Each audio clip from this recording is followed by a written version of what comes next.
You're born in Tanis, somewhere between 1090 and 1060 BCE. And guess what? You hit the jackpot. While most newborns in Egypt are destined for a life of hard labor or just trying to survive, you're born into the royal family. Congratulations, kiddo. The gods must really like you, at least for now. Your grand entrance into the world is celebrated with rituals, priests chanting prayers, and offerings to the gods. Your mother, the queen, is too busy with royal duties to handle diapers, so you're handed off to wet nurses who do all the real parenting. For all you know, the maid is your actual mom. Now, just because you're royalty doesn't mean you're special, at least not yet. Your father, the Pharaoh, has a lot of wives, and guess what? Each of them has been busy giving him more kids. A year after you're born, another baby boy arrives. And just yesterday, surprise, another one. Different moms, same Pharaoh. Here's the catch. Being royal isn't just about luxury. It's a competition. Every single day is an audition for the biggest role in Egypt, future Pharaoh. And let's be honest, your chances aren't looking great. You've got 2 older brothers ahead of you. And spoiler alert, they don't like you. By the time you hit 4 years old, you're shipped off to the School of Princes. Playtime? Never heard of it. While other kids are busy messing around with toys, you're drowning in math, language, history, and geometry. Basically, everything high schoolers today still struggle with. But sorry, no excuses. You're a royal prince, which means everyone expects you to be a genius. By 14, you level up to the real deal: military strategy, governance, and law. And this is where things get serious. It's not just about swinging swords like some action hero. You're being taught how to conquer entire cities with minimum casualties and, more importantly, without catching an arrow in the eye. Then, one day, your father drops an announcement that shakes the whole of Egypt. Guess what? You've just been named heir to the throne. Wait, what? You? Not your older brothers? This makes zero sense. Usually, it's the firstborn, or at least the second who gets the crown, not the random third son. So, what gives? He knew your older brothers wouldn't take the news well, so he sent them to Thebes as priests. Yeah, they got promoted to a lifetime of chanting and temple work. Safe to say, they are not happy about it. If looks could kill, you'd be mummified already. But hey, who cares what they think? You're now next in line for the throne. For the 3rd time in your entire life, you actually see your father in person. He calls you to court, looks you up and down, and declares that you were chosen because of your wisdom and the God's will. What does that mean? Who knows? Either the priest told him something in a vision, or the gods decided you were the least likely to start a civil war. Either way, you're now Egypt's next pharaoh. No pressure, right? School's over. Finally. No more math, no more lectures, no more teachers breathing down your neck. But before you get a chance to relax, your father orders you to join him on a campaign against the Nubians. Oh great, time to put all that military training to good use. You're feeling pretty confident. After all, in class it was simple. The charioteers attack from this angle, the archers from that angle. Easy, right? Yeah, no. Your first real battle smacks you with a harsh reality check. Turns out, war isn't just lines on a map and strategies on a scroll. It's brutal, bloody, and terrifying. You barely survive your first skirmish, and most of the men you were leading to cut off the Nubians' retreat, dead. Just like that. And suddenly, all those textbooks feel like one giant scam. After that disaster, you spend most of your time back at the royal palace, shadowing your father. You quickly realize that being pharaoh isn't just about wearing a cool crown. It's an 18-hour workday, every day, until death. There are no breaks, no vacations, and definitely no retirement. The only alone time your father gets is when he's sleeping. And even then, not really, considering there are always guards outside his chamber and concubines in his bed. Then comes your 21st birthday. Normally, that'd be a reason to celebrate. But for you, it just means one thing: marriage. And not just to anyone. No. You're marrying your sister. Yep, you heard that right. Your own sister. Do you like her? Doesn't matter.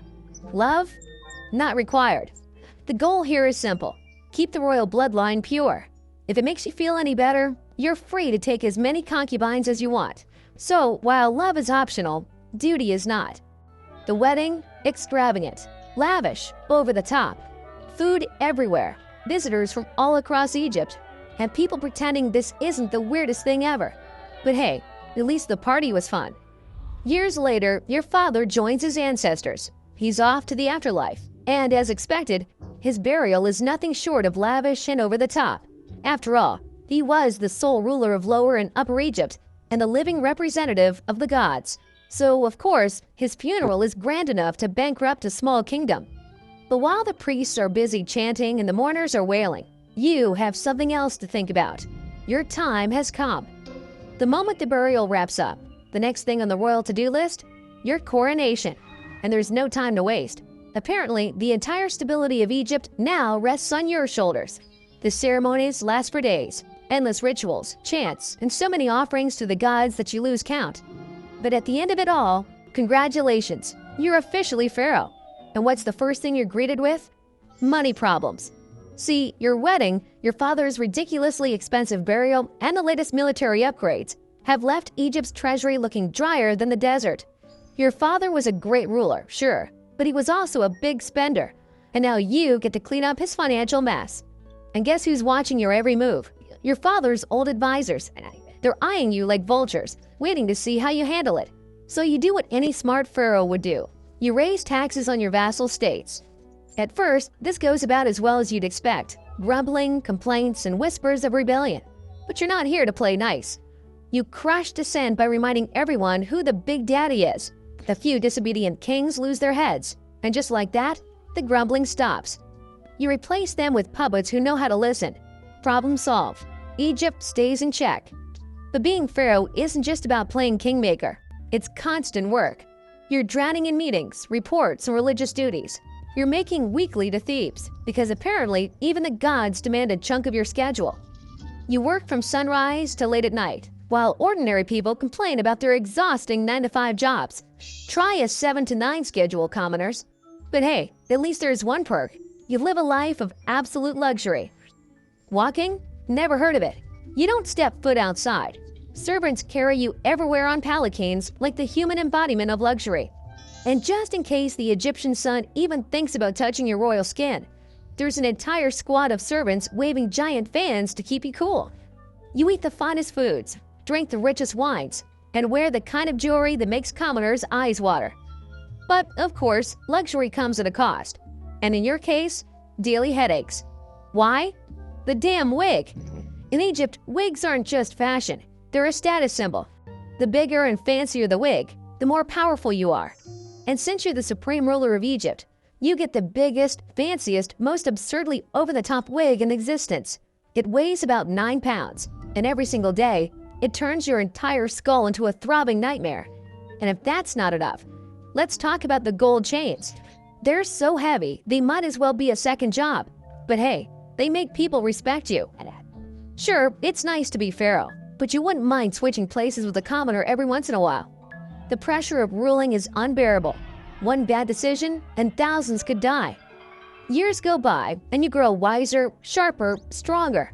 You've learned how to keep the priests happy, so they don't turn the gods against you. You know which laws to pass, and which ones will spark revolts. And most importantly, you've even figured out how to have fun, like distractions to keep you from losing your mind under the crushing weight of the throne. But then, age catches up. The strength you once had, it's fading. Climbing onto a horse feels like scaling a pyramid. Back pain? A daily battle. And you rely on more and more medicine just to keep going. Being pharaoh doesn't come with a retirement plan.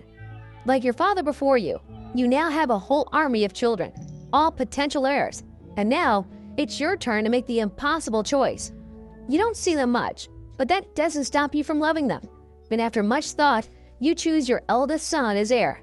Now you watch as he goes through everything you once did. The struggles, the responsibilities, the suffocating pressure. And you finally understand why your father looks so damn tired all the time. Then one morning, you head to Thebes for the Opet festival with your royal escort. It's supposed to be just another day of rituals, processions, and showing the gods how much Egypt loves you. But then, chaos. Suddenly, some of your own guards turn against you. Blades flash, screams fill the air, and before you even process what's happening, a full-blown brawl breaks out right in front of you. Traitors. Your instincts kick in. You demand a sword, and the moment it's in your hands, muscle memory takes over. Age has weakened your body, but not your skill. Every strike is precise, deadly, the result of years of war and survival. But there's too many of them. One by one, they cut down your remaining guards and servants. And just like that, you're alone. Breathing heavy, you scan their faces. Cold, calculated, merciless. You lock eyes with their leader and ask, "Who sent you?" He smirks. Your brothers and uncles say we should say hello. Then he drives a sword straight into your chest. You feel the warmth of your own blood spilling out, the world tilting as you collapse to the ground. Your vision blurs, your life slips away. Lying there, you realize your mistake. You assumed your brothers wouldn't still want you dead. Big mistake. But regret is useless now. You ruled Egypt well. You didn't fail your people. You didn't fail your ancestors. Your father, the great Pharaoh before you, would be proud. The Egyptians will mourn you. They will build monuments in your honor. And as the darkness takes over, you know one thing for sure. Your father and ancestors will be waiting for you.